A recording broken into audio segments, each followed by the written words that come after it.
Here, this will serve as a good spot to cross over. Arlequino, hold up a second! Since you brought us all this way, would you mind telling us what you've got planned? We still haven't got the slightest idea what's going on here. And if even Columbina doesn't know where the iridescent moon's marrow is, how do you? Simple. Because I am an inheritor of the royal bloodline of the Crimson Moon, and one of the last surviving embers of the Two Worlds' flames. Huh? Are you serious? Isn't you're a descendant of that Crimson Moon dynasty we were just talking about? The one from ancient Conria? Your surprise is understandable. I was also taken aback when I first learned of it. But the more I thought about it, the more I realized the signs had been there all along. When I was young, I discovered I could wield a very special kind of fire. It coursed like blood through my veins and smoldered away inside my nerves. What's more, whenever I experienced strong bursts of emotion or drew too deeply on this power, it was like some kind of presence within the fire would begin to gnaw away at me, consuming me from the inside out. Exactly. That is why my hands are like this, too. At first, I saw it only as a curse, but once I became a harbinger, the jester apprised me of the truth. Together with my own investigations over the past few years, there are several things that I have gradually come to understand. For instance, take the so-called Crimson Moon. In truth, it is nothing more than the shattered remnants of the iridescent moon, fused with the abyss to prolong its lifespan. Since this blood flame was bestowed upon me by the Crimson Moon, it is a fusion of the iridescent moon's former power and the corruption of the abyss. You all understand the nature of the abyss well enough. I draw upon its power, and in return, it hungers for my soul. This strange blackness is the mark of corruption it has left behind.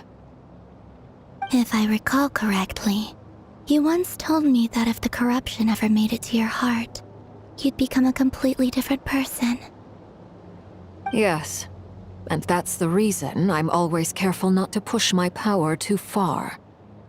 It's essentially a never-ending tug of war. Whew. Sounds intense. Anyway, the rest of my story can wait. Is there anything else about the Crimson Moon or the Iridescent Moon that you're unclear about? Paimon has a question. So, the Crimson Moon that the Carians used to worship was actually the Iridescent Moon, right?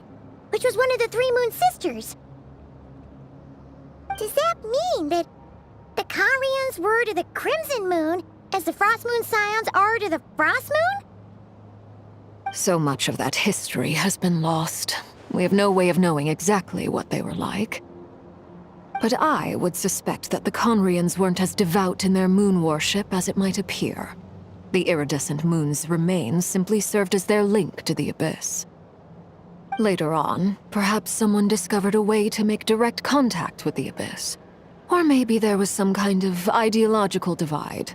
Either way, a dissenting faction staged a coup and drove out the royal heirs of the Crimson Moon dynasty. Still, even with the dark sun looming high overhead, the Crimson Moon's glow never truly faded. If you want living proof, it's standing right before you. The first time we met, I sensed something familiar in your presence. When I looked at you, I felt I could see that mysterious red moon in the corner of my eye. In your flames, I saw its broken image, surrounded by a strange black aura.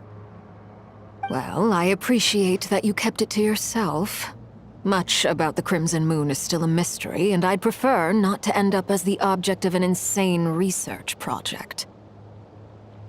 Anyway, time is against us here, so if there's any other questions, they'll have to wait. I just want to make sure I've got one thing straight. In her letter, Sandrone mentioned that since you are unable to contain the iridescent moon's marrow yourself, you intend to leave it in my custody. Correct? That's right.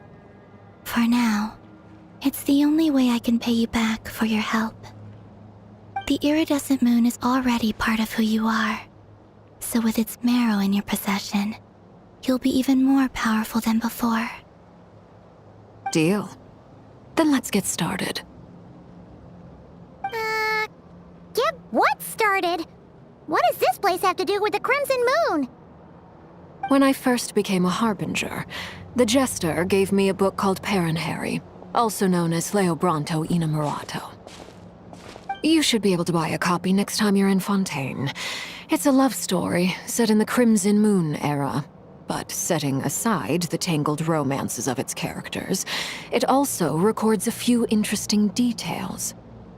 In the Crimson Moon era, or so the story goes, there was an orphanage that received children from beyond the bounds of this world, and subjected them to a peculiar induction ceremony. Beyond the bounds of this world? For real? And what kind of induction ceremony? The Crimson Moon sages looked beyond this world for beings with powers that surpassed the gods. But fearing they might lose control, they subjected these children to a process of refinement. They made these children crawl up a fireplace and kept asking them, "Have you died? Did you see it?" Until they finally admitted to having died and seen a crimson moon. The adults embraced the children who passed the ritual, telling them, "Within the fireplace, you have traversed the flames between two worlds. Here and now, you are born anew."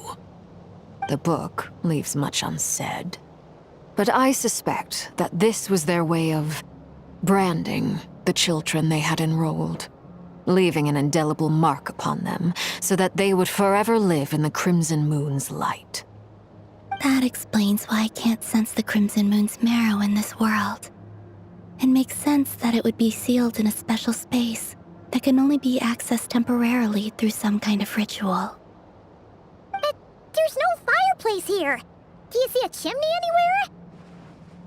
Oh, are we supposed to build it ourselves? Okay, fine.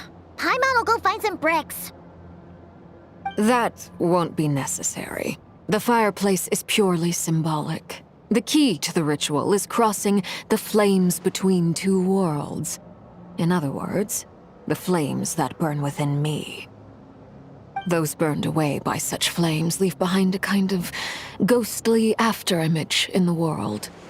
In the days of Conria, people believed they could be used to bridge the gap between the two worlds of life and death. In short, I can open a passage to that space for you. That's the easy part. The catch is I'll need to stay on this side to keep the passage open, so I won't be able to come with you. Once you're inside, you'll have to find your own way. Very well. Then I'll open it up. Traveler, spare me a little more moonlight if you would. I may need it.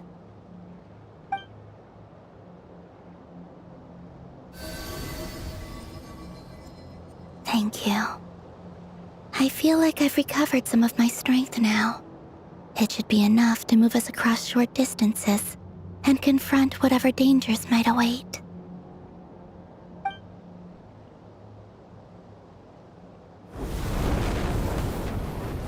Mistress of the seven hues of ages past, great mother of the present, crimson-clad sovereign of the two realms, by fire severed, by fire renewed, I offer myself now and beseech your descent.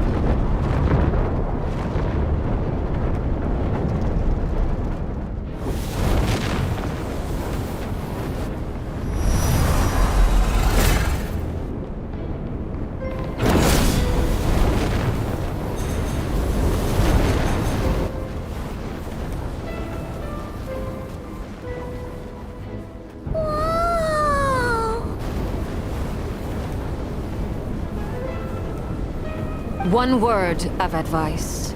As you're crossing over, no matter what voices you hear, do not answer.